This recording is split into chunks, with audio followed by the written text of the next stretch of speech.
Lots of political movement here in Canada and across the pond in the past 24 hours. In Ottawa, bombshell from the Conservatives' Andrew Scheer, who says that he is stepping down as leader as soon as a successor is picked. Scheer came under fire for falling to the Trudeau Liberals in the last election over a series of perceived missteps, including gay rights and environmental issues.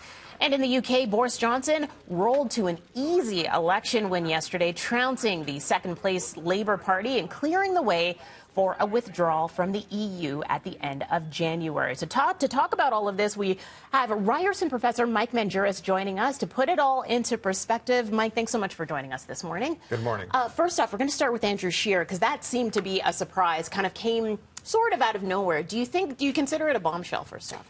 I certainly consider it a surprise, but I'm not sure it's a bombshell. I guess it was inevitable to come. I know that the Conservatives themselves were going to do a leadership review in April of 2020, and I know that there were a lot of people in the party that were not happy with Mr. Scheer's performance. But what's really of interest is nobody really talks about the fact that it was Mr. Trudeau's strength, in the election that really got him elected. Perhaps he would have had a majority had there not have been the scandals that were talked about during the election time.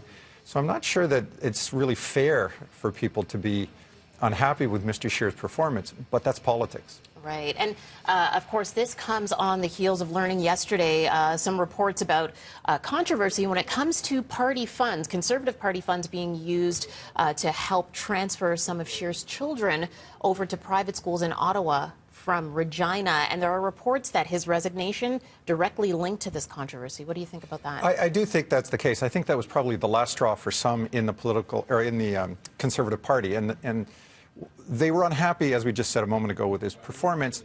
Now they hear this. They thought it could become a scandal which would weaken his leadership going forward, and so they wanted him out. And I think when Mr. Scheer looked at the landscape, I think he really believed that it was likely a better move to resign now, to do so on his terms, and then stay leader until a new leader is elected. So not a bombshell, but maybe a little bit surprising. All right. Now to come to his replacement, we have some potential names that have been thrown out there ever since the election. So we have Peter MacKay, potentially Rona Ambrose being thrown out there. What are your thoughts in terms of a replacement?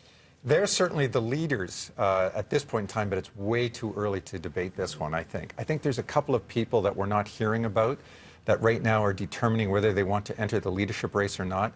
But whoever it is that ends up being the leader, I think has to consider how they're going to create a Conservative Party that is more national in focus and less regional. And the Conservative Party, probably starting under Mr. Harper, started to become more of a regional party, and they have to start to look at the interests of everybody across the nation if they wish to be successful. Right. Okay, we'll switch gears now over across the pond now to the UK. Boris Johnson really pulling this one clear out of the water. He blew everyone out of the water, I should say, and the Labour Party is suffering their worst loss since the 1930s, I believe. So your thoughts on, is this a surprise? Because I found it a little bit surprising that he was able to have such a huge convincing win. I'm not surprised that there is a decisive victory. Yeah. I wasn't sure, nobody was sure which way it was going to go. But I know that the British people they were sort of sick and tired with the uncertainty. This is their third election in a couple of years. I know that they wanted to get an answer and move forward one way or the other when it came to Brexit. This election was, in essence, a second referendum on Brexit. And the UK people have answered it, I think, quite clearly. Mr. Johnson will now go forward, in having the UK leave the EU.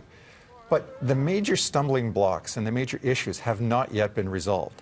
All that's been resolved is that he has the backing of the majority of the people of the UK to move forward in moving them out of the European Union.